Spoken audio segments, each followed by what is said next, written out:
자, 오늘은 함수를 호출해서 아규먼트를 함수의 파라메터로 전달하는 두 가지 방법을 배우겠습니다. 첫 번째로는 지금까지 여러분들이 봐왔던 아규먼트와 파라메터의 전달 관계, 그것들은 pass by value 또는 call by value라고 얘기를 하고 있습니다. 자, 아규먼트의 값을 함수를 호출하면서 파라메터로 전달한다. 카피해서 넘겨준다라는 뜻입니다. 이전 예제를 한번 볼까요? 자, 여기서 사이드 밸류라는 아규먼트가 있어요. 3.5라고 입력된 메모리 공간을 갖고 있고 데이터 영역에 3.5라는 값을 갖고 있는 놈, 즉 사이드 밸류라는 아규먼트입니다. 이것을 큐브라는 함수를 호출하게 되면은 R 밸류로 간다. 즉 사이드 파라메터가 L 밸류 쪽에 메모리 공간을 만들고, 그리고 전달된 아규먼트 사이드 밸류는 R 밸류 쪽으로 간다. 그래서 사이드 밸류, 즉 R 밸류에 있는 데이터, 즉 3.5 값을 L 밸류, 사이드라는 메모리 공간에 카피를 해서 넘겨주게 됩니다. 자, 지금까지 배웠던 함수를 호출당하고 아규먼트를 파라메터로 전달하는 형태. 자, 이것을 pass by value, call by value라고 합니다. 그래서 아규먼트를 펑션의 파라메터로 카피를 해준다. 자, 다음 예제를 한번 볼까요? 자, 앞에 있는 예제를 똑같이 한번 재구성한 겁니다. 자, 큐브라는 함수를 호출한다. 아규먼트를 만든다. 이 사이드 밸류는 18번째 줄에서 만든 메모리 영역이다.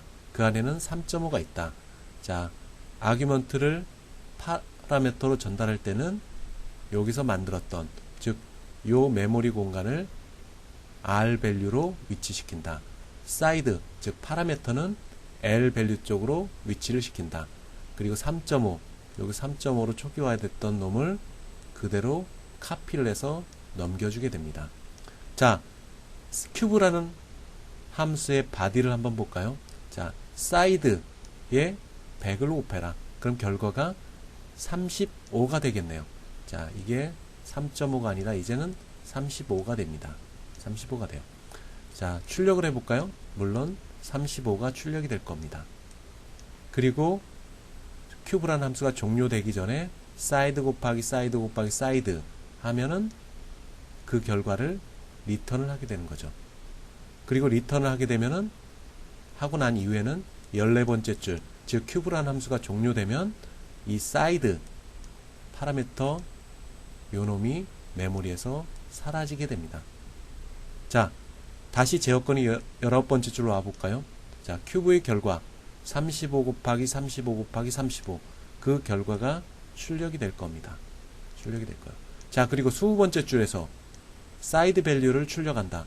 자, 값이 얼마가 될까요? 당연히 3.5가 될 겁니다. 3.5가 될 거예요.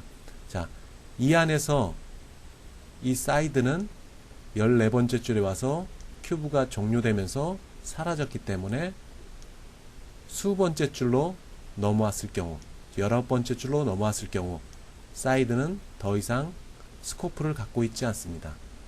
더 이상 쓸 수가 없는 놈이 되어버리죠.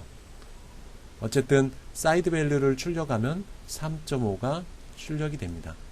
자, 오리지널 값, 여기서 오리지널 값은 큐브라는 함수를 호출하면서 넘겨줬던 이 사이드 밸류, 요게 오리지널 값입니다.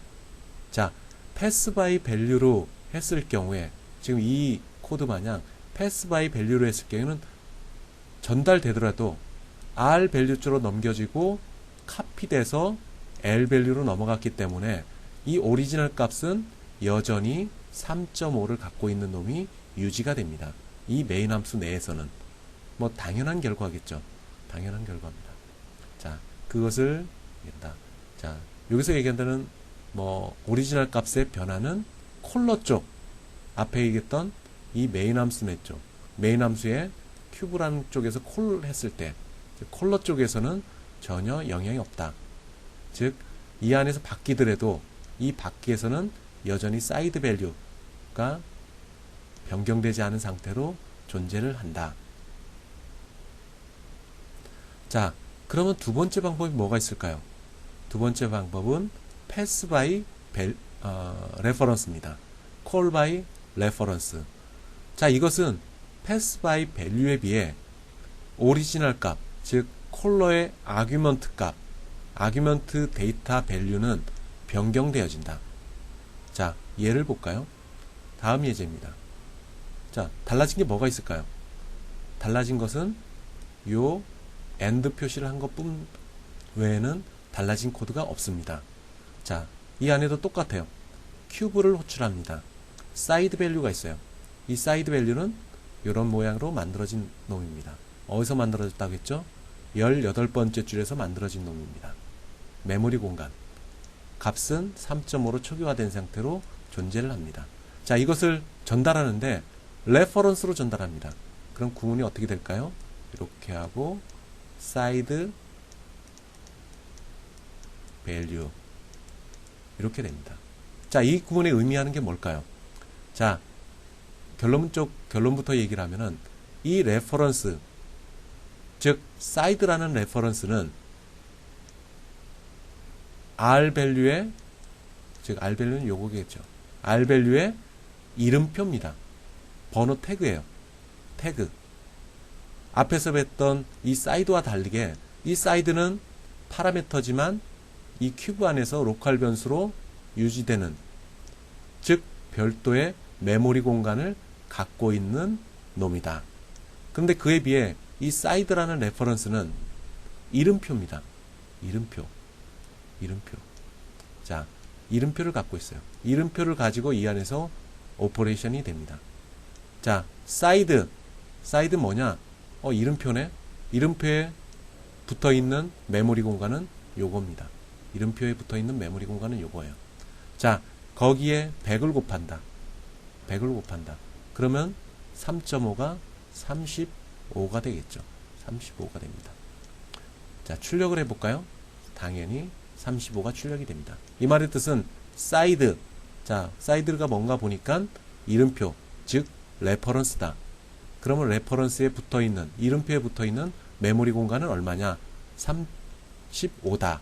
그 35를 출력을 하게 됩니다. 곱해볼까요? 35 곱하기 35 곱하기 35. 물론 19번째 줄로 제어권이 넘어왔을 경우에는 이게 35 곱하기 35 곱하기 35가 됩니다. 자, 큐브 함수가 종료됐어요. 여기 사라지는 게 뭘까요? 여기서 사라지는 것은 이 이름표만 없어지는 겁니다. 이름표만 없어지는 거예요. 자, 이름표 사이드라는 이름표만 없어지게 됩니다. 자, 20번째 줄로 와볼까요? 자, 사이드 밸류를 출력해라. 값이 얼마인가요? 35. 여기서 보면은 오리지널 값, 사이드 밸류에 있었던 오리지널 값 3.5가 큐브라는 함수를 통해서 나온 이후에는 수번째 줄로 왔을 때는 이 값은 이 안에서 바뀌어졌던 35가 유지가 됩니다. 자, 보면은 오리지널 값, 즉 콜러 쪽에 있는 아규먼트 데이터가 변경된 것을 볼 수가 있습니다. 뭐에서? pass by reference를 했기 때문에 오리지널 값, 사이드 밸류, 이 값은 변경된 상태로 넘어오게 됩니다. 여기서 여러분들 기억해야 될 것, pass by reference는 이름표다 라는 것을 기억을 해두세요. 메모리 공간이 아닙니다. 메모리 공간이 아니에요. 이 사이드라는 것은 메모리 공간이 아니다. 사이드, 이름표,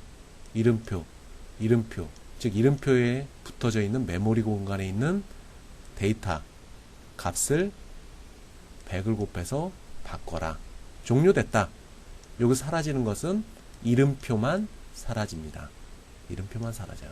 자, 이것을 기억을 해주시기 바랍니다. 자, pass by value를 했을 경우에 단점이 뭐냐? 수행 속도가 길어진다. 왜 그럴까요? 메모리 공간, 즉 이 파라미터에 필요한 메모리 공간을 만들어야 했기 때문에 그렇습니다. 또한 14번째 줄에 큐브가 종료되는 시점에 이 메모리 공간을 다시 해제를 시켜줘야 돼요. 자, 생성하고 해제를 시키는 사이에 CPU의 속도는 저하됩니다. 자, 그것 때문에 실행 속도는 저감되고 메모리 공간 당연히 만들었다 지워야 하기 때문에 속도도 저하되고 또 추가적인 메모리도 필요하다.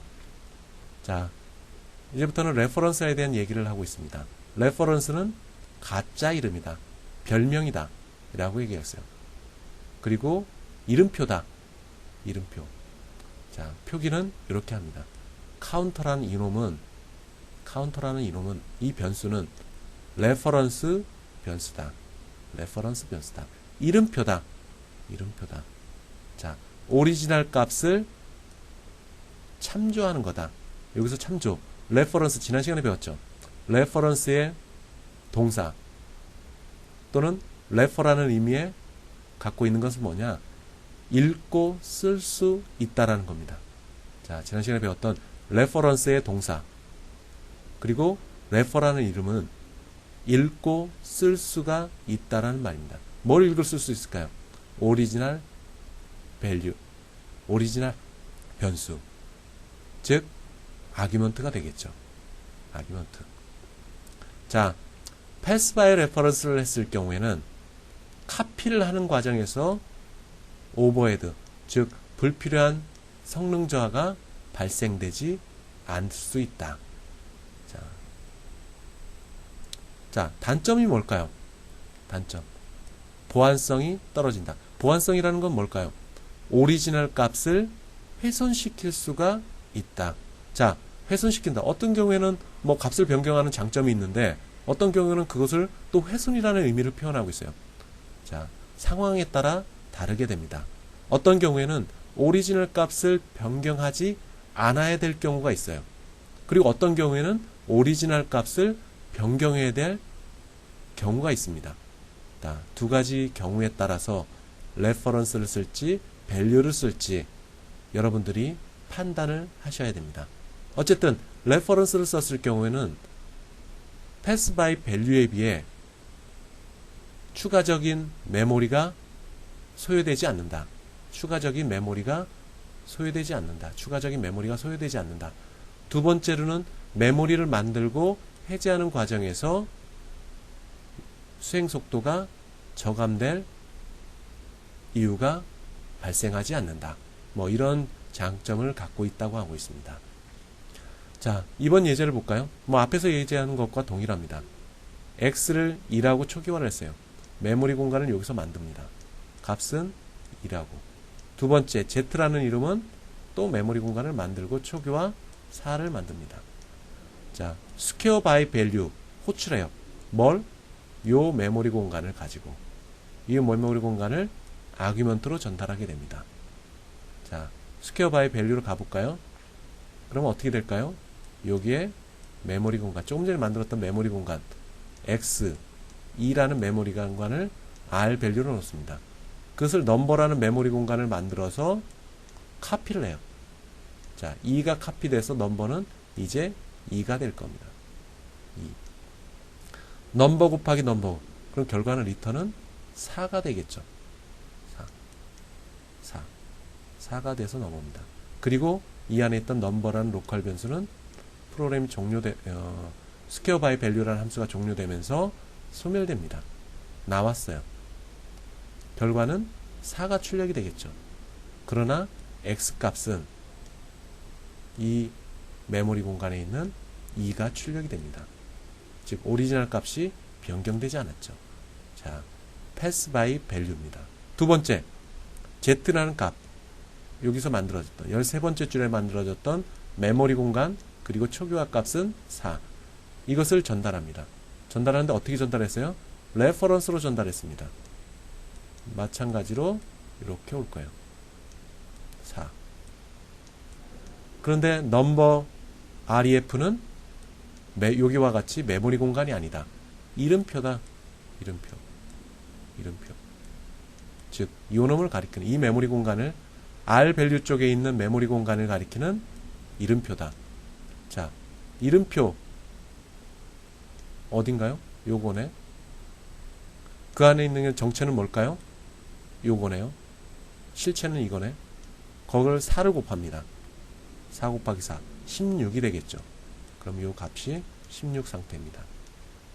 자, 프로그램 종료됐죠? 아니, 레퍼런스 요 함수가 종료됐죠? 그럼 사라지는 게 뭘까요?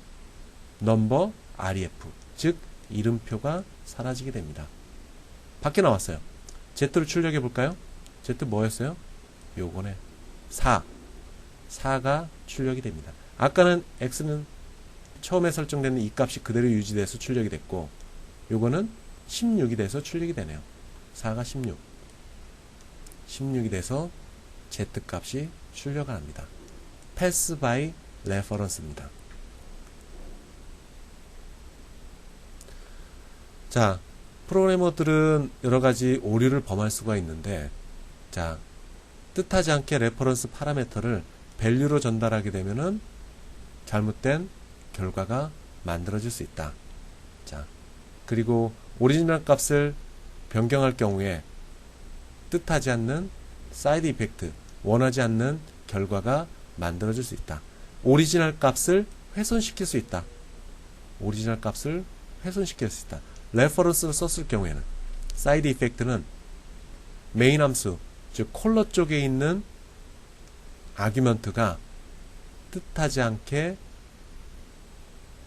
함수의 안에서 변경될 수가 있다는 뜻입니다. 오리지널 값. 자, 정리를 해보게 되면은, 다시 한번 정리를 해보게 되면은, pass by value는 오리지널 값이 변경되지 않는다. 콜러 쪽의 아규먼트의 값이 변경되지 않는다.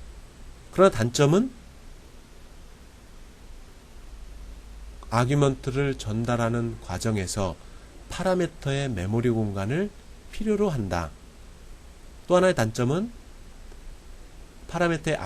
파라미터의 메모리 공간을 만들고 또 해제하는 과정에서 수행 속도를 저감할 수 있다.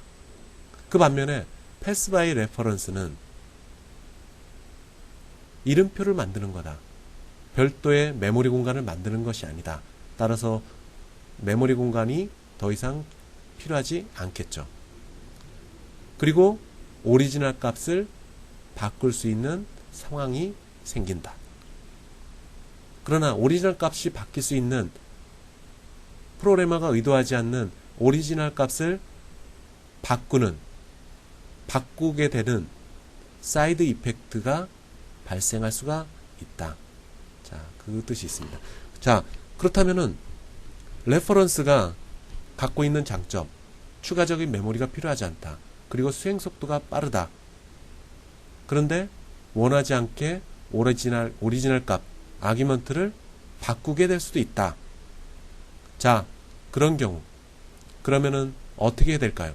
나는 레퍼런스를 사용하고 싶지만 레퍼런스가 갖고 있는 장점, 추가적인 메모리 공간 세이브하고 그리고 수행 속도를 저하시키지 않고 그리고 레퍼런스 오리지널 값을 바꾸지 않게, 즉 pass by value의 성격을 갖고 있는 오리지널 값을 바꾸지 않도록 강제할 수 있는 뭔가가 있으면 좋겠죠. 자, 그것은 const라는 키워드를 파라미터에 넣으면 됩니다. 자, 이건 또 나중에 포인터를 배우면서 다시 한번 설명하겠지만은, 자, 어떤 경우가 있는지 한번 뒤에 예제를 보면서 봅시다. 자, 레퍼런스를 정리를 해보면은 별명이다. 뭐에 대한 별명? 어떤 메모리 공간을 갖고 있는 놈에 대한 별명. 그 대상물에 대한 별명. 그 대상물은 R 밸류 쪽에 있는 메모리 공간. 여기에 레퍼런스라는 것은 가짜 이름, 별명이다. 또는 이름표다. 자, 그러면은 어떻게 해야 될까요? 자, 사용 방법을 봅시다. 카운트라는 메모리 공간을 만듭니다. 값은 1로 초기화됐네요. 메모리 공간이요. cref 레퍼런스입니다. 그러면은 여기에 번호표가 붙거든요. 어디 있는 놈?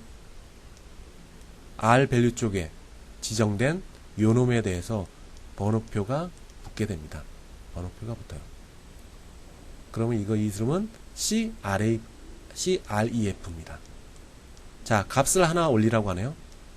뭐에 대해서? CRF에 대해서. 자, CRF는 요거네요. 그 대상의 실체는 요겁니다. 그 값을 현재는 1이었는데 하나를 더 더해라. 그럼 결과는 2가 될 겁니다. 자, 가짜 이름이다. 뭐에 대해서? 카운트라는 메모리 공간에 대해서 CRF는 별명, 가짜 이름, 그리고 이름표라 라고 얘기를 합니다. 자, 여기서 볼까요? 대상, 여기 메모리 공간, 값은 3.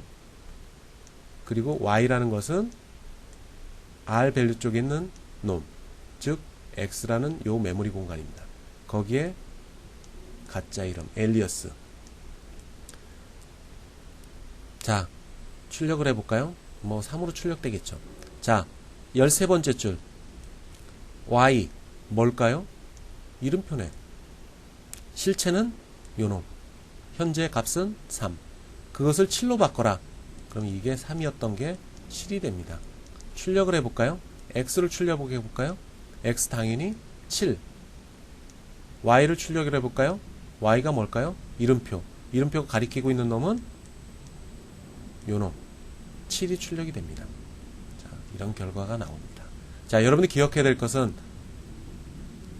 레퍼런스는, 즉 여기서 얘기하는 Y는 메모리 공간이 아니다.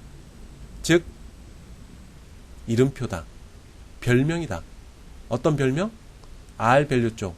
요 X에 대한 가짜 이름, 별명, 이름표다. 그런데 이런 경우가 있습니다. 이름표만 붙어 있어. 이름표만 붙어 있고 R 밸류 쪽에 아무런 대상이 없습니다. 즉, 이 이름표가 붙어야 될 메모리 공간이 지정되어 있지 않았어요. 자, 그러면 여기서 컴파일 오류가 생깁니다. 컴파일 오류가 생겨요. 반드시 R 밸류가 있어야 됩니다. 이름표는 반드시 R 밸류, 즉 메모리 공간을 갖고 있는 어떤 대상이 있어야 합니다. 기억해야 돼요. 레퍼런스는 반드시 대상이 있어야 된다. 그 이름표가 붙어야 될 대상이 있어야 된다. 그렇지 않으면 보시는 바와 같이 오류가 생기게 됩니다. 자, 그러면 또 다른 형태를 한번 볼까요? 레퍼런스를 이전까지는 파라미터로 사용했습니다. 근데 리턴으로 썼을 때 어떨까? 자, 이렇게 썼다. 이렇게 만들었다. 리턴을 레퍼런스 형태로 바뀌었다. 자, 봅시다. 펑션 A를 호출합니다. 들어왔어요. 그리고 넘에 대한 메모리 공간을 만듭니다. 메모리 마무리. 자, 값은 10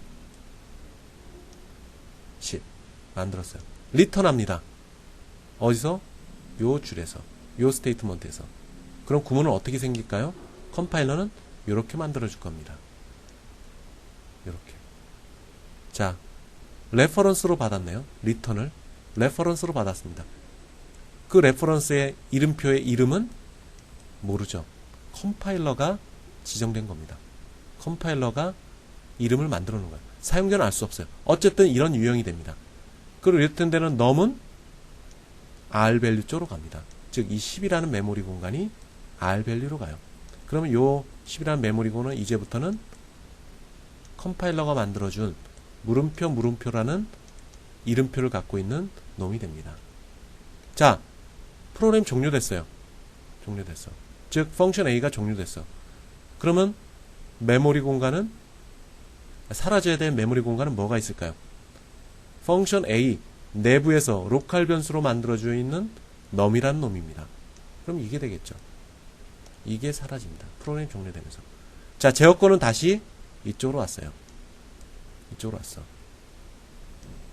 여기서 나온 결과를 sum이라는 인티저 값으로 전달을 하려다 보니까 이름표, 물음표로 받은 놈만 넘어왔네요. 물음표. 그래서 이름표를 따라가 보니까 해제가 됐어요. 해제가 됐어. 없어. 이름표만 남아있고 이름표 가리키는 대상은 펑션 A가 종료되면서 사라졌어요. 당연히 오류가 발생되겠죠. 오류가 발생됩니다. 근데 비주얼 스튜디오에 있는 C++ 컴파일러는 똘똘한 놈이라서 워닝 정도만 뜹니다. 워닝. 자, 뭐라고 했냐? 뭐 이런 얘기했네요. 주소. 이 말의 뜻은 내가 가리키는 레퍼런스의 대상이 없다. 그래서 워닝이 뜬 겁니다. 워닝이 뜬 거예요. 결과는 뭐 당연히 10으로 그냥 여기서 출력이 되겠지만 이거는 컴파일러가 묵시적으로 해결을 해준 겁니다. 자, 이런 경우는 나중에 버그가 생길 수가 있습니다. 버그가 생길 수 있어. 따라서 레퍼런스를 받을 때, 레퍼런스를 리턴으로 받을 때 로컬 변수의 메모리 공간을 받으면 안 됩니다. 펑션 안에서 로컬 변수로 지정되어 있는 메모리 공간을 레퍼런스로 받으면 나중에 문제가 생길 수가 있습니다. 매우 위험한 코드입니다. 자, 여러분들 머릿속에는 함수 내에서 로컬 변수로 지정된 놈을 레퍼런스로 리턴을 받지 않도록 주의하도록 하세요. 자, 이거에 대한 내용들이 있는 겁니다. 자, 펑션이 끝났는데 더 이상 존재하지 않은 레퍼런스를 밖에 나와서 사용했을 경우에 문제가 생길 수 있다. 댕글링, 매우 위험한, 댕글댕글, 벼랑 끝에 매달려 있는 매우 위험한 상태가 되겠죠. 매우 위험한 상태의 레퍼런스라는 뜻입니다. 자, 레퍼런스는 반드시 초기화를 해줘야 된다. 이 말의 뜻은 R 밸류가 있어야 된다. 그 레퍼런스, 즉 이름표가 가리키는 대상이 있지 않으면은 컴파일 오류가 생긴다. 자, 이런 경우 이름표, 그럼 이름표를 바꿀 수 있을까요? 이름표. 자, 이 책에서는 바꿀 수 없다. 로직 에러가 나온다고 하는데 실제 테스트 해보면은 수행이 됩니다. 비주얼 스튜디오 내에서는. 자, sum이라는 메모리 공간이 있어요. 10이라는 놈으로 초기화를 했습니다. problem, 마찬가지로 메모리 공간이 있어요. 20이라는 값으로 초기화됐습니다. ref, 이름표를 붙여요. sum이라는 곳에 여기에 붙였습니다. sum이라는 곳. 그러다가 problem 쪽으로 바꿨어요. ref를, 번호표를. 즉, 이 놈을 가리키고 있던 놈을 해제하고 이 놈을 가리켰어요. 비주얼 스튜디오 내에서는 OK입니다. 그러나 정확한 문법적인 의미에서는 워닝이 뜰 수가 있습니다. 자, 이름표는 한번 지정된 그곳에 있는 것이 좋습니다. 즉, 처음에 붙였던 sum이란 쪽에 이 프로그램이 종료될 때까지 유지하는 것이 바람직합니다. 어쨌든 이름표를 바꿀 수 있다. 어떻게? 처음에 sum이라는 곳을 가리켰다가 그 다음에 프로블럼을 가리킬 수도 있다. 근데 혹시 여기다 이렇게 붙이면 안 되겠죠. and ref. 자, 이거는 식별자입니다. 변수는 이거예요. 따라서 변수만 가지고 오퍼레이션을 한다. 자, 다음은 디폴트 아규먼트입니다. 디폴트 값을 갖고 있는 놈. 디폴트 값을 갖고 있는 놈. 여기서 기억해야 될 것은 오른쪽 디폴트 값들은 오른쪽으로 정렬을 시켜야 된다는 겁니다. 자, 디폴트 값은 어디에 설정을 하냐? 일반적으로 펑션의 프로토타입에 선언을 해놓는다. 디폴트 값은, 함수의 디폴트 값은 프로토타입에 선언을 한다. 자, 양쪽에 선언했을 경우에는 컴파일 오류가 생긴다. 즉, 펑션의 프로토타입에도 디폴트 값을 선언을 하고, 그리고 함수의 정의된 부분에도 디폴트 값을 설정을 하면은 컴파일 오류가 발생됩니다. 반드시 펑션의 프로토타입에서만 디폴트 값을 선언을 해야 됩니다. 자, 여기를 볼까요? box value라는 함수가 있습니다. 프로토타입이에요. 프로토타입. 정의는 메인 함수 뒤쪽에 있습니다. 뒤쪽에 있어요. 프로토타입. 그런데 프로토타입 내에 각 파라미터에 1이라는 값으로 초기화를 해놨네요. 자, 이것이 디폴트 파라미터입니다. 디폴트 파라미터. 자, 메인 함수로 가봅시다. 박스 볼륨이라는 함수를 호출했어요. 그런데 아규먼트가 하나도 없네요. 아규먼트가 하나도 없어. 그러면은 디폴트 값이 적용이 됩니다. 즉 여기서 111이 전달이 됩니다. 여기에 length 1, width 1, height 1 이게 전달이 돼요. 두 번째, 이번에는 아규먼트가 한 개만 있네요. 10. 그럼 이 10은 이 세 개 중에 어디에 적용될까요? 왼쪽에 있는 놈에 적용이 됩니다. 왼쪽에 있는 놈. 그러니까 결과는 아규먼트가 10, 1, 1이 전달이 되죠. 자, 이거는 두 개가 있어요. 아규먼트가. 그러면은 15, 1이 전달이 됩니다. 물론 세 개 다 있으면은 15, 2 이게 박스 볼륨에 전달이 됩니다. 자, 그럼 디폴트 파라미터의 값은 오른쪽 정렬이라고 하는데 그게 무슨 의미일까요?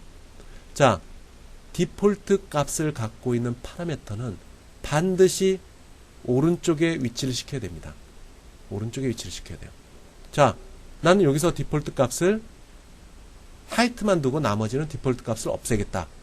즉 이렇게 지우고 그러면은 디폴트 값을 갖고 있는 파라미터를 제일 오른쪽으로 위치를 시켜야 됩니다. 또 하나에 나는 length만 디폴트 값을 갖고 나머지 width는 디폴트 값이 없는 형태로 유지를 하고 싶다. 그럼 어떻게 될까요? 이 상태로 놓으면은 오류가 생깁니다. 자, 여기서 볼까요? 박스 볼륨 15예요. 그러면 10은 length로 가니까 10이 되고 width는 5. 그 다음에 height는 디폴트 값이 없어서 컴파일 오류가 생깁니다. 이럴 경우에는 length를 제일 위쪽으로 가야 돼요. 디폴트 값을 갖고 있는 파라미터는 반드시 오른쪽으로 위치를 해야 됩니다. 오른쪽으로 위치해야 돼요. 그리고 디폴트 값이 없는 놈은 왼쪽으로 다 빼야 돼요. 왼쪽으로 다 빼야 돼. 자, 그래서 여기서 문구에 있는 것 마냥 오른쪽 정렬을 하는 겁니다. 디폴트 값을 갖고 있는 놈. 요놈들은 오른쪽 정렬을 해야 된다. 자, 여기서 디폴트 값이 111로 정의되어 있습니다. 그런데 박스 볼륨, 즉 박스 볼륨이라는 함수가 정의되어 있는 이 위치에서도 length는 1, width는 1, height는 1 이렇게 정의를 해보십시오. 컴파일 오류가 생깁니다. 따라서 디폴트 값을 갖고 있는 파라미터는 반드시 프로토타입에서만 선언이 되어야 됩니다. 보시는 바와 같이 프로토타입에서만 디폴트 값을 명시할 수가 있다. 기억을 해주시기 바랍니다. 자, 오른쪽 정렬이 안 됐을 경우에는 문법 오류가 발생이 된다. 자, 이거는 지난 시간에 배웠던 것. 자, 전역 변수를 접근할 때 소림사 마크를 한다. 글로벌 스코프 레졸루션. 자, 여기서 봅시다. 로컬 변수요. 넘버. 메모리 공간이 만들어질 겁니다. 물론 그 이전에 메인 함수 들어오기 전에 이 넘버에 대한 메모리 공간이 만들어지고 7로 초기화를 했습니다. 그 다음에 11번째로 해서 로컬 변수 넘버 10.5가 있네요. 자, 출력을 해볼까요? 넘버. 자, 변수가 있습니다. 가장 가까운 지역 내에 있는 변수를 찾아가서 출력을 합니다. 컴파일러는 가장 가까운 지역에 있는 변수를 가져다가 출력합니다. 자, 10이 출력이 될 겁니다. 근데 밖에 있는 전역 변수, 이 스코프 내 밖에 있는 변수, 요걸 출력하고 싶다. 어떻게 해야 되냐? 소림사 마크를 해주면 됩니다. 이 소림사 마크의 이름은 글로벌 스코프 레졸루션 이라고 합니다. 결과 7이 출력되죠. 전역 변수에 있는 7이 출력이 됩니다. 다음은 오버로딩입니다. 오버로딩. 오버로딩의 뜻은 쌓아놓는다. 이 그림처럼 한 장 한 장 쌓아놓는다. 근데 쌓아놓는 이 함수는 어떤 형태냐? 이름은 같다. 이름은 같다. 그러나 파라미터의 형태가 틀리다. 자, 지난 시간에 배웠던 펑션의 시그네처라는 게 있습니다. 펑션의 시그네처 뭐라고 했죠?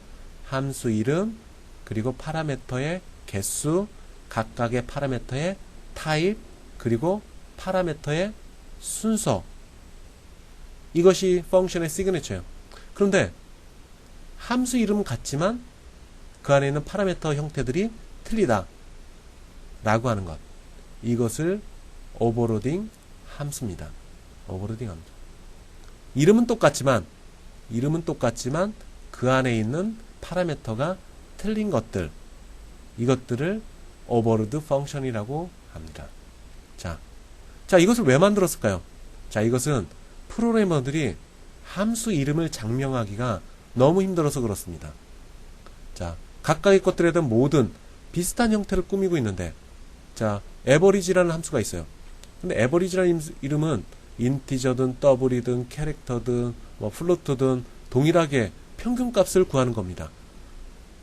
그런데 그때마다 에버리지 인티저, 에버리지 플로트, 에버리지 캐릭터, 에버리지 더블 이런 이름으로 장황하게 붙이는 것보다 이름을 하나로 통일하자. 에버리지. 그리고 그 안에 파라미터들을 달리하는 것. 그러면 좀 더 그 함수에 대한 정체를 프로그래머들이 쉽게 파악을 할 수가 있겠죠. 좀 더 가독성을 높이기 위해서 오버로딩 함수를 사용하게 되는 겁니다. 자, 이걸 봅시다.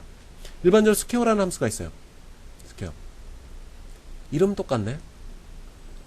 자, 파라미터 하나는 인티저고 하나는 더블이다. 이름은 똑같아요. 이름이 똑같아서 컴파일러는 오류를 발생하지 않습니다. 이름이 똑같다고 해서 펑션의 시그네처를 갖고 똑같은지 아닌지 컴파일러가 판단하는 겁니다. 시그네처를 가지고 컴파일러는 해당되는 함수를 구분할 수가 있다. 자, 스퀘어 7 정수값을 입력했어요.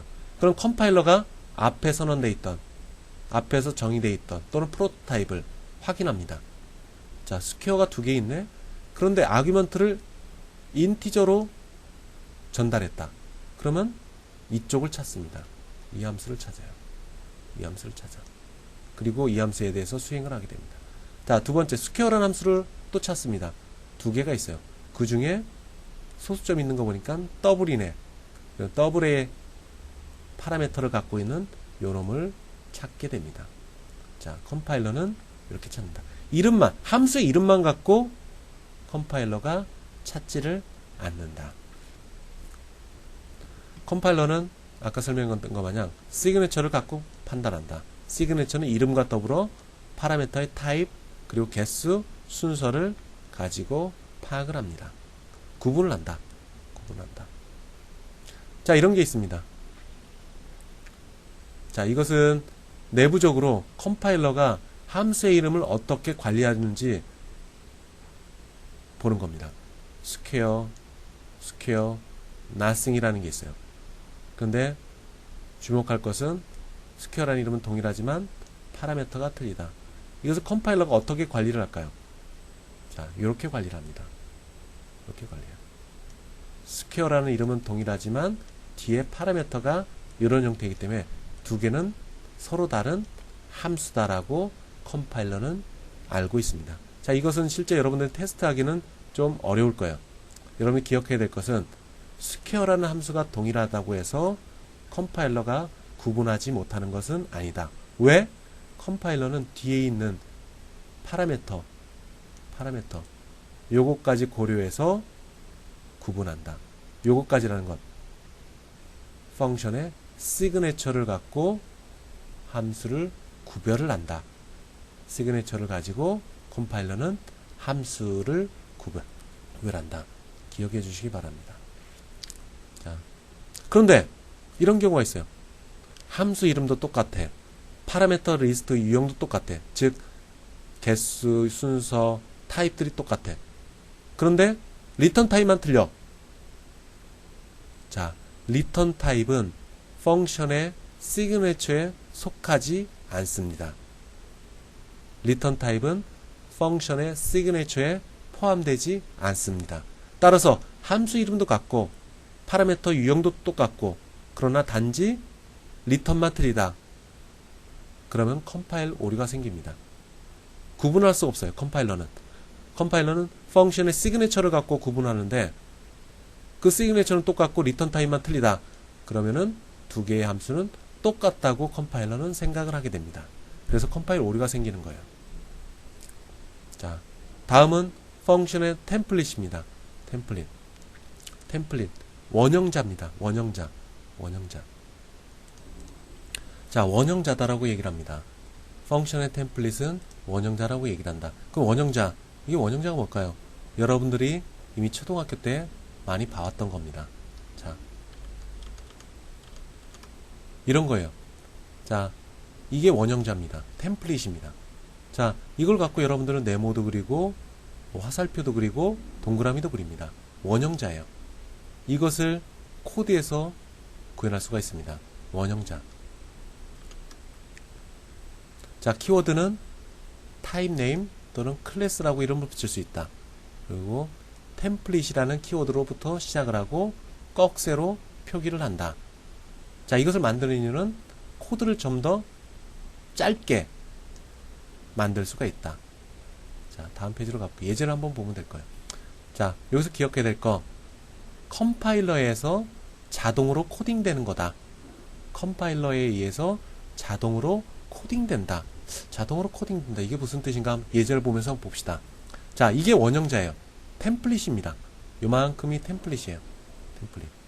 자, 키워드는 템플릿으로 시작됩니다. 그 안에 있는 클래스 T. 자, 클래스라고 이름 붙이지 말고 타입 네임이라고 이름을 써도 상관없어요. 타입 네임 또는 클래스라는 키워드를 붙이고 T라고 합니다. T. 그리고 맥시멈 함수를 만듭니다. 리턴 타입은 T타입이야. T타입. 파라메터도 T타입. T라는 것은 여기서 지정된 겁니다. 그리고 로컬 변수 맥시멈이라는 것도 T타입.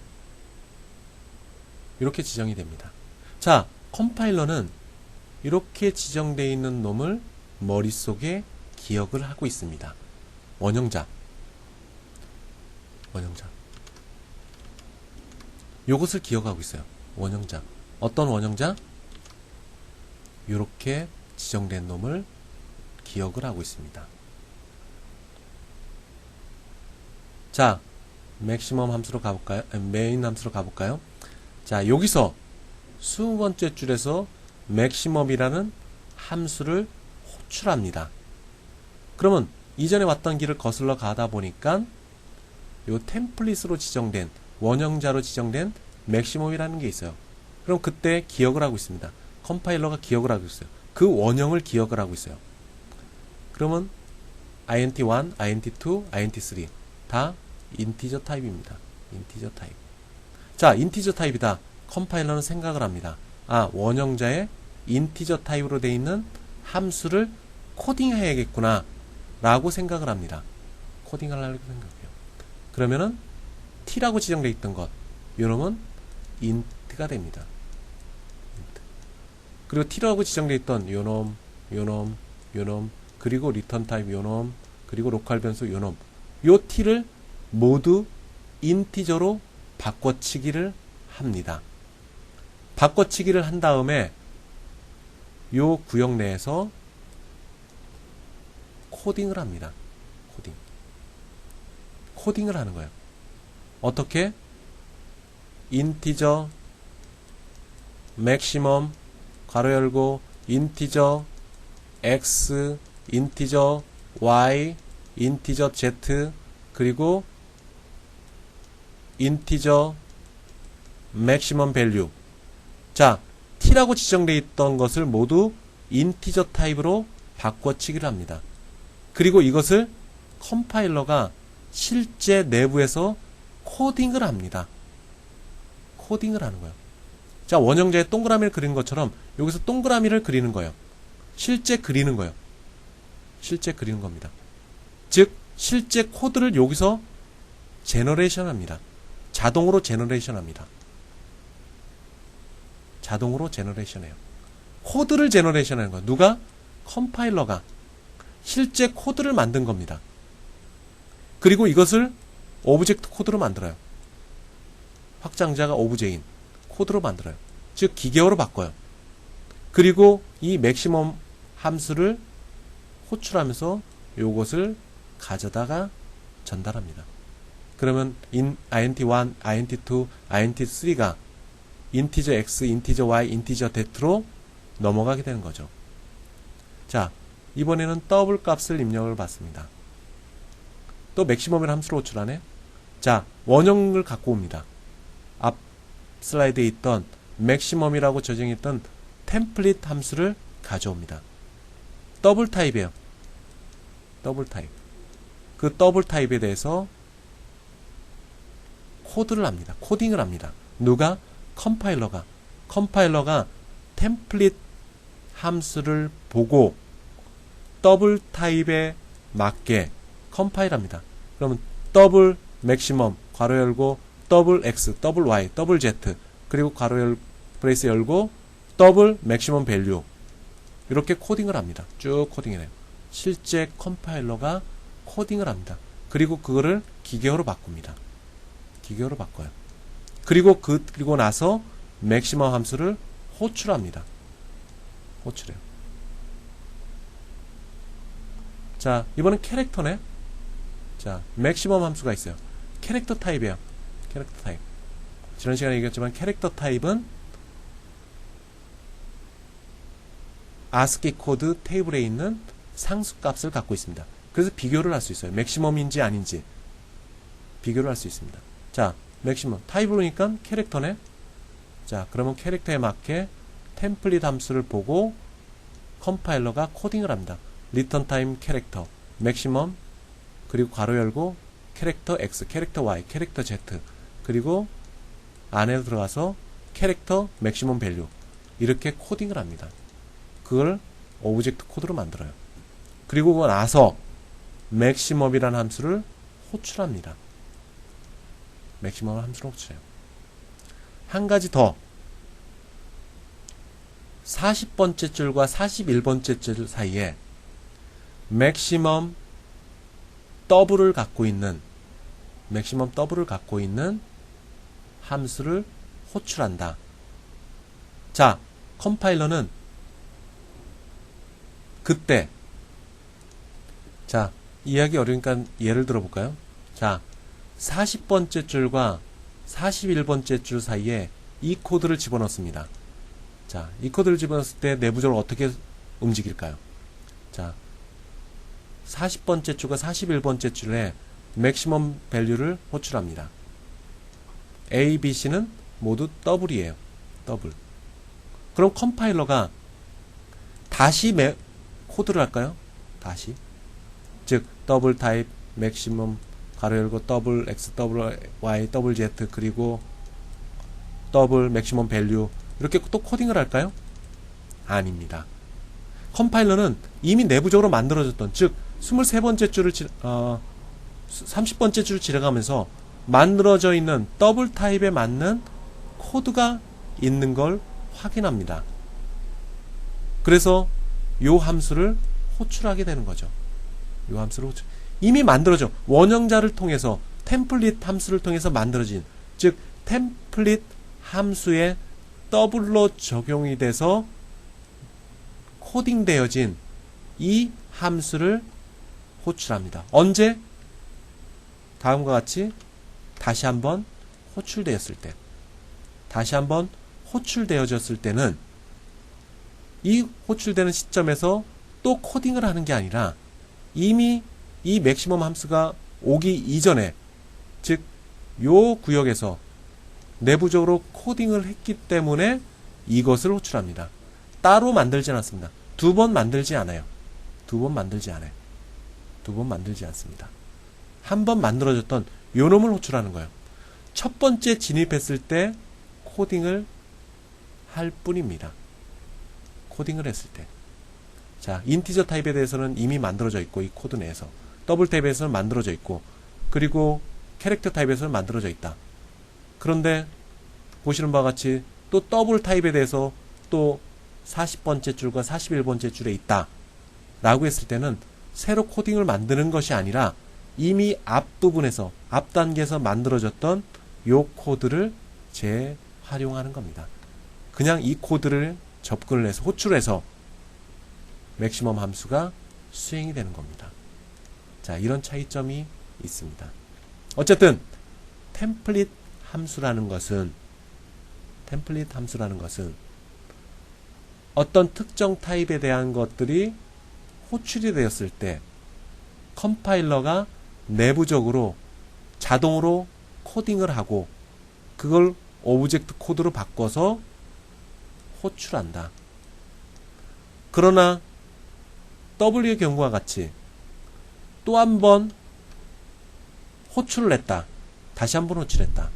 했을 경우에는 이미 이전에 만들어져 있는 이 더블 타입에 해당되는 맥시멈 함수를 접근을 하게 됩니다. 자, 이것을 여러분들이 상식적으로 기억을 해 주시기 바랍니다. 자, 만약에 여기서는 타입을 하나만 정의를 했어요. 즉 T타입 하나만. 그런데 두 개의 타입이 존재를 할 경우가 있어요. 두 개의 타입이 존재를 했을 경우 바꿔야 될 대상이 T만 아니라 또 다른 뭐시기겠다 라고 했을 경우에는 이렇게 표기를 합니다. 이렇게 표기를 해요. 이렇게 표기를 하는 게 아닙니다. 두 개의 타입, 하나는 S타입, 하나는 T타입. 아직 결정되지 않았지만 S타입과 T타입일 템플릿 함수 내에 정의를 할 때 이때는 요 모양으로 해야 됩니다. 요 모양으로 해야 돼요. 자, 예를 들어 볼까요?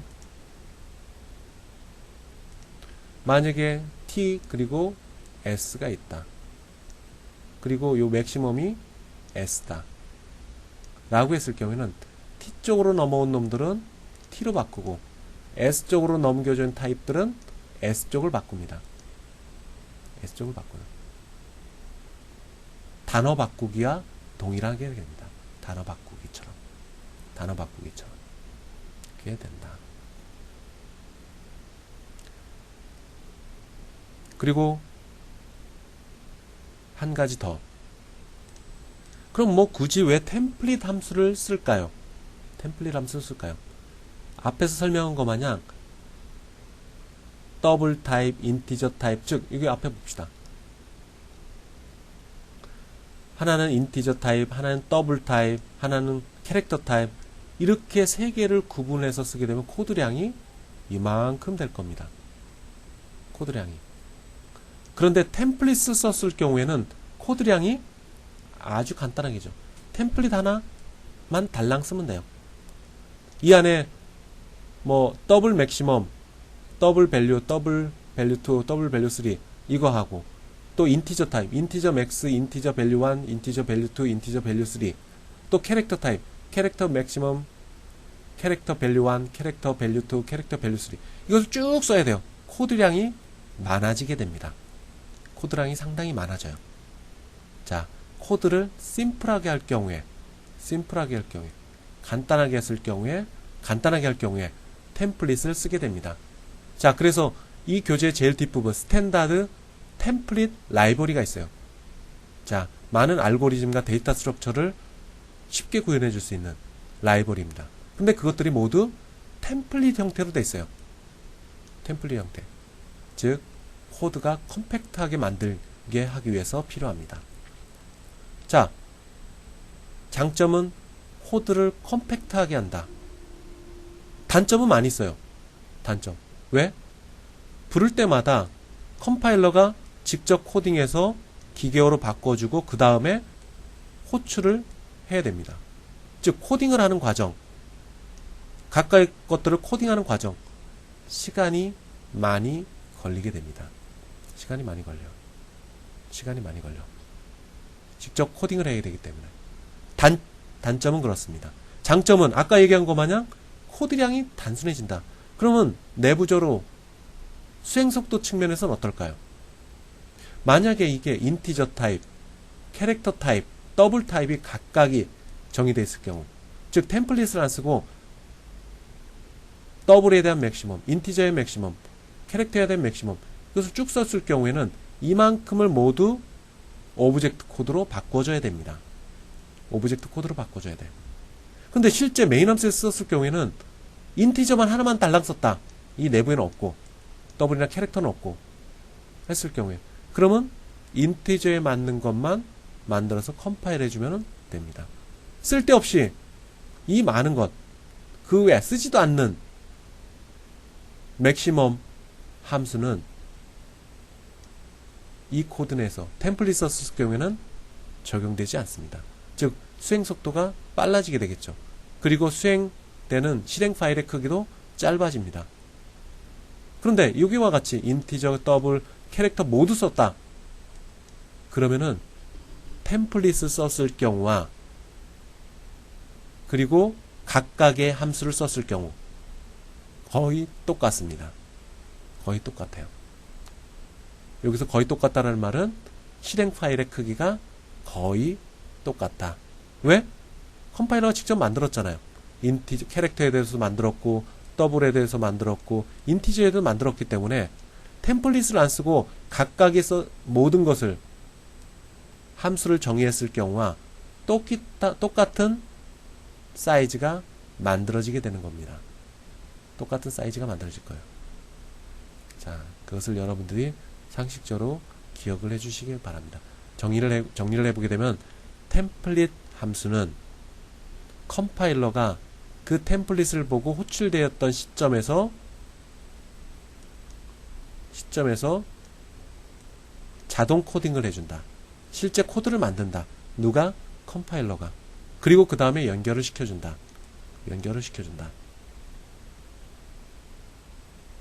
좋습니다.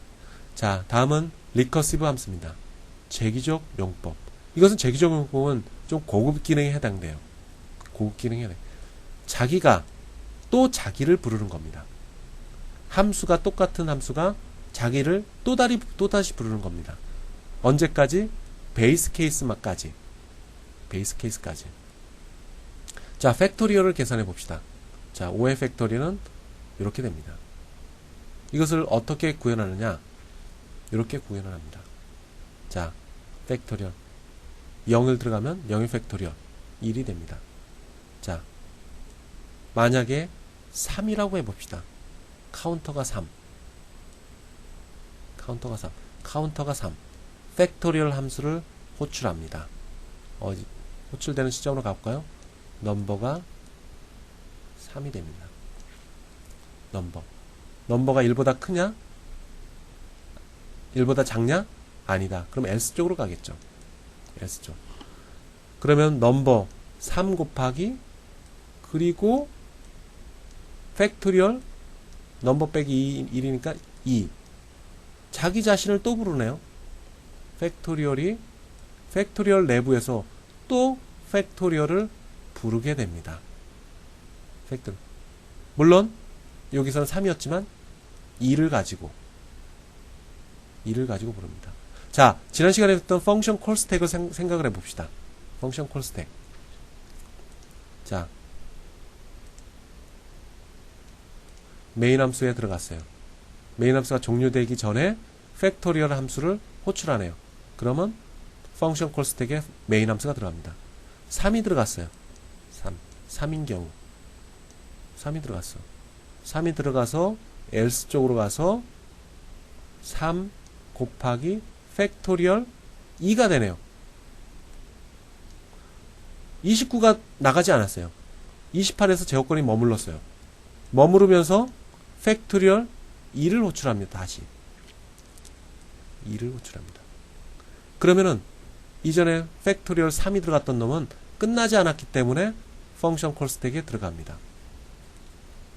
그 다음에 2가 들어갔어요. 2가 0보다 작냐? 아니다. else 쪽으로 갔어요. 2 곱하기 팩토리얼 2 빼기 1. 즉 이게 만들어지네요. 2 빼기 1. 또 함수를 호출했어요. 자기를 또 불렀어. 그러면 종료되지 않은 상황이기 때문에 펑션 콜 스택에 들어갑니다. 그럼 얼마야? 1. 1이 들어갔어요. 1은 크거나 작거나 같냐? 같습니다. 같아요. 그러면 리턴 1을 합니다. 리턴 1. 1을 리턴을 했죠. 1. 그리고 리턴하면서 프로그램 종료됩니다. 그러면 1이 들어갔던 이놈은 콜 스택에서 빠져나옵니다. 그러면 요 결과는 1을 갖고 있죠. 1. 1 곱하기 2. 1 곱하기 2. 수행했어요. 결과는 2가 됩니다.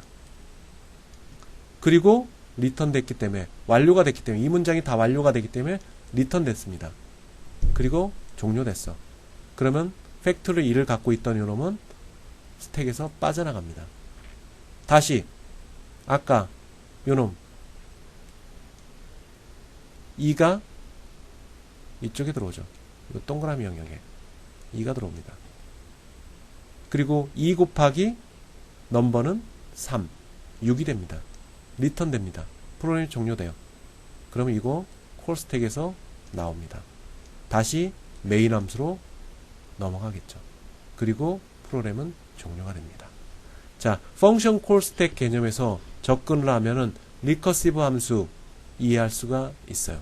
자, 끝나기 전에, 함수가 끝나기 전에 자기 자신을 호출했다. 자기 자신을 호출했다. 자기 자신을 호출했다. 그럼 끝나지 않은 상태이기 때문에 요 28번째 줄, 요 넘버 곱하기 팩토리얼 넘버 빼기 1, 요거는 펑션 콜 스택에 들어간다. 종료될 때까지. 그리고 마지막에 리턴되는 요 경우가 생겼다. 리턴됐다. 그러면은 프로그램은 종료가 됩니다. 그러면 빠져나오고, 빠져나온다는 것은 요 결과가 여기로 전달이 된다. 그럼 이전 상태로 와서 2 곱하기 1, 2가 되겠죠. 그리고 리턴한다. 그 결과를. 그리고 닫힌다. 콜 스택에서 사라진다. 그리고 요거는 요 결과이기 때문에 2가 된다.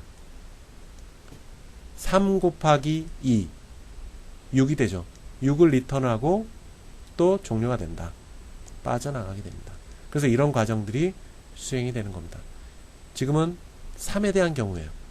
카운터가 3인 경우에 대해서 적용한 겁니다. 한번 4, 6, 이거 한번 5, 6, 7, 8, 9, 10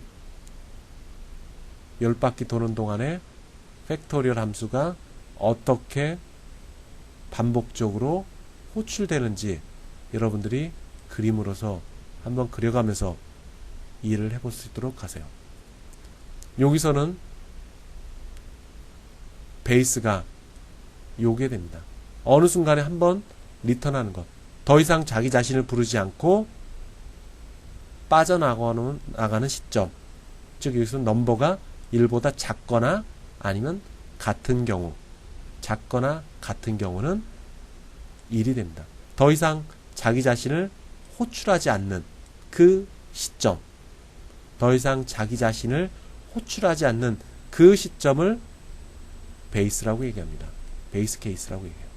더 이상 자기 자신을 호출하지 않고 빠져나가는 시점, 그게 베이스 케이스예요. 여기서는 베이스 케이스가 1이 자, 나눠지고 펑션 콜 스택에 들어가서 마지막에 더 이상 자기 자신을 안 부르는 이 시점. 그리고 그 다음에 1을 리턴을 하고 펑션 콜 스택은 사라지고, 그리고 이 두 개의 결과를 계산해서 여기에 전달하고 펑션 콜 스택에서 빠져나가고 여기에 전달되고 빠져나가고 그래서 최종 요 값이 만들어지게 되는 겁니다. 자, 잘못하다가는 무한 루프를 돌 수가 있어요. 리커시브 함수. 자, 고급 기능에 해당되고 프로그래머들이 코드를 짧게 구성할 때 리커시브 함수를 사용하게 됩니다. 그러나 머리를 많이 써야겠죠. 왜? 잘못하다간 무한 루프를 돌 수가 있기 때문에, 무한정 들어갈 수 있기 때문에. 자, 이때 중요한 것은 베이스 케이스, 자기 자신을 호출하지 않는 그 시점을 잘 구분하는 것이 리커시브 함수를 만드는 길이 됩니다.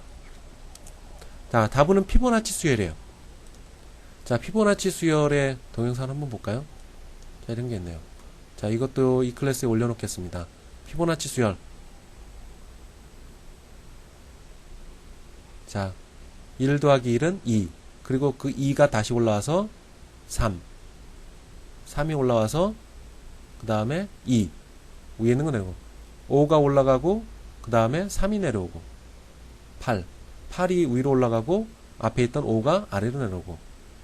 자, 이거 피보나치 수열입니다. 13이 올라가고 8이 내려오고.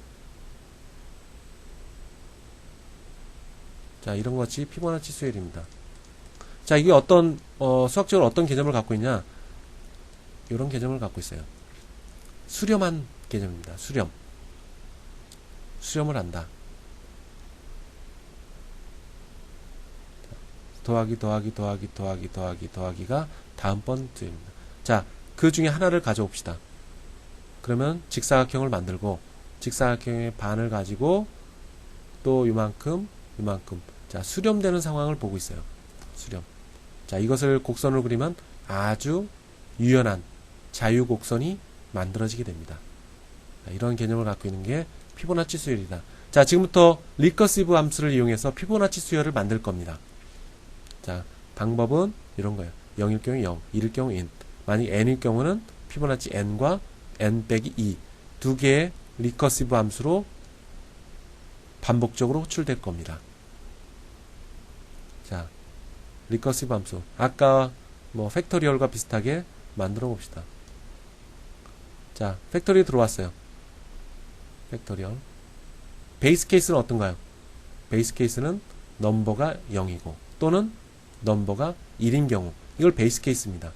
여기까지 들어왔을 때 더 이상 자기 자신을 안 부르고 여기에 진입했을 때 이때부터 펑션 콜 스택에서 하나씩 빠져나오게 됩니다. 자, 만약 이 경우가 아닌 경우, 즉 베이스 케이스가 아닌 경우 else 쪽으로 갑니다. 그럼 리턴은 어떻게 돼요? 피보나치 n 빼기 1. 그럼 여기서부터 또 리커시브 함수가 분리가 됩니다. 여기도 리커시브 함수가 분리되고 또 여기서도 분리되고. 자, 언제까지? 베이스 케이스에 도달했을 때까지. 베이스 케이스에 도달할 때까지 리커시브 함수는 호출되어줍니다. 그 중에 3을 한번 볼까요? 3의 예제를 한번 볼까요? 3인 경우를 한번 보게 되면은, 자, 3이 들어갔어요. 그러면은 3 빼기 1, 3 빼기 2 두 개의 리커시브 함수로 나눠집니다. 자, 2는 다시 2 빼기 1, 2 빼기 2, 즉 1과 0으로 또 나눠지게 되고 또 이것은 1로 들어갑니다. 리턴이 2는 베이스 케이스가 됐죠. 베이스 케이스 0 또는 1. 그리고 이쪽도 베이스 케이스에 도달했습니다. 그것이 리턴돼서 피보나치 수열을 만들 수가 있는 거죠. 자, 여러분들이 아까 제가 그려드렸던 펑션 콜 스택을 적용해서 한번 그려보도록 하세요. 함수 내에서 자기 자신을 호출하는 것.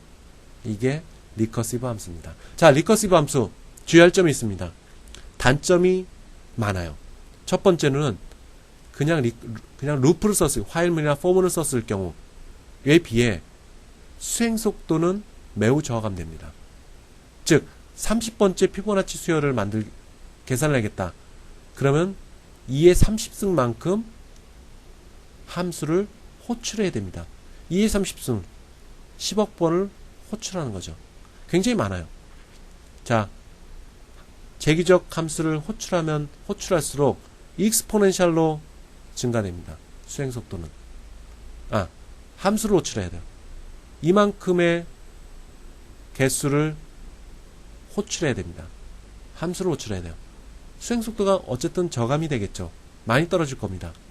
그런데 리커시브 함수를 쓰는 이유 하나입니다. 코드량을 간단하게 한다. 코드를 간단하게 한다. 즉 코드량이 간단하다는 의미는 가독성이 높아진다. 100줄로 쓸 거를 20줄로 준다. 리커시브 함수를 이용해서. 그러면은 한눈에 들어오겠죠, 코드가. 자, 둘 다 빠져나가는 제어권이 있다. if문이 있다. 이터레이터, 반복문에서는, for문이나 파일문에서는 반복적인 구조를 갖고 있다. 순환 구조를 갖고 있다. for문, 파일문과 같이. 리커시브는 순환문을 갖고 있지 않고 조건문이 있다. 조건문. 즉, 베이스 케이스에 도달했는지 아닌지를 확인하는. 그리고 반복한다. 이터레이터는 계속 그 구조를 반복합니다. for문이라면은 카운터가 몇 번 도달할 때까지 계속 증감을 하면서 반복을 한다. 근데 리커시브는 펑션 콜을 누적해 나갑니다. 반복해서 누적해 나갑니다. 반복해서 누적한다는 의미는 펑션 콜 스택에 누적을 해 나간다는 뜻입니다. 빠져나가는 구멍, 이터레이터는 어느 조건이 됐을 때, 즉 10바퀴를 돌아라. 그럼 for문에서 10보다 작거나 같을 경우 이렇게 구성을 하면은 끝나게 되죠. 근데 리커시브는 베이스 케이스에 도달할 때까지 계속 돌아가는 겁니다. 자, 루프, 이터레이터, 반복문은 루프를 빠져나가는 시점까지 계속 도달한다. 리커시브는 베이스 케이스까지 갈 경우 도달한다. 자, 이런 게 있습니다. 자, 팩토리얼. 아까는 리커시브 함수를 썼어요. 근데 이건 팩토리얼을 이터레이터, 즉 순환문을 통해 갖고 만들어 봅시다. 자, 팩토리얼 하면은 10개를 해라. 10개 어떻게 하느냐? 어떤 숫자가 들어왔을 때 그것을 계속 누적해 나가면서 곱을 해라. 누적을 해서 곱을 해라. 팩토리얼입니다. 똑같은 결과는 나와요. 팩토리얼을 썼을 경우와 리커시브 함수를 썼을 때, 이터레이터를 썼을 경우와 리커시브 함수를 썼을 경우에 두 가지 결과는 동일합니다. 오히려 이렇게 이터레이터를 썼을 경우, 순환문을 썼을 경우가 속도가 더 빠르다. 속도가 더 빠르다. 그러나 리커시브 함수를 썼을 경우는 코드가 간단하다. 코드가 간단하다. 그런 장점이 있습니다. 어쨌든 여러분들이 어떤 사람이 코드를 활용할 경우에 리커시브 함수를 쓰는 경우가 비교적 많이 있어요. 그 내용을 알려면은 여러분들이 리커시브 함수에 대해서 개념을 알고 있어야겠죠. 어렵지만 반드시 여러분들이 기억을 해야 될 부분들입니다. 이거 시험에 나옵니다. 자, 리커시브 함수 단점. 수행 속도가 너무 길다. 메모리를 많이 필요로 한다. 왜? 펑션 콜 스택을 만들기 위해서는, 펑션 콜 스택을 만들기 위해서는 굉장히 많은 메모리 공간이 필요하다. 자, 뭐 이렇게 만드는 이유는 코드를 쉽게 읽고 그리고 버그를 잡기 위해서, 쉽게 버그를 잡기 위해서 뭐 리커시브 함수를 비교적 많이 쓴다. 그리고 수행적인 측면에서는 리커시브 함수가 많은 메모리와 시간이 필요하다. 자, 리커시브 함수에 대해서는 많은 예제들이 있어요. 교재에서도 보면은 연습 문제도 있고, 그리고 섹션에도 있고, 오늘 배웠던 섹션에도 있었고, 그리고 7장, 8장, 20장, 21장 이런 부분에서 리커시브 함수에 대해서 부분 나오고 있어요. 따라서 리커시브 함수는 분명히 여러분들이 기억을 해야 됩니다. 특히 피보나치 수열, 이것은 시험에 나온다고 볼 수가 있어요. 개념도 이해해야 되고 수행되는 과정도 이해해야 되고, 그리고 여러분들이 직접 코딩할 수 있는 능력이 있어야 됩니다. 코드를 안 보고 구현할 수 있는 능력이 반드시 있어야 해요. 자, 여기까지 해서 6장 함수에 대해서 마무리를 하도록 하겠습니다.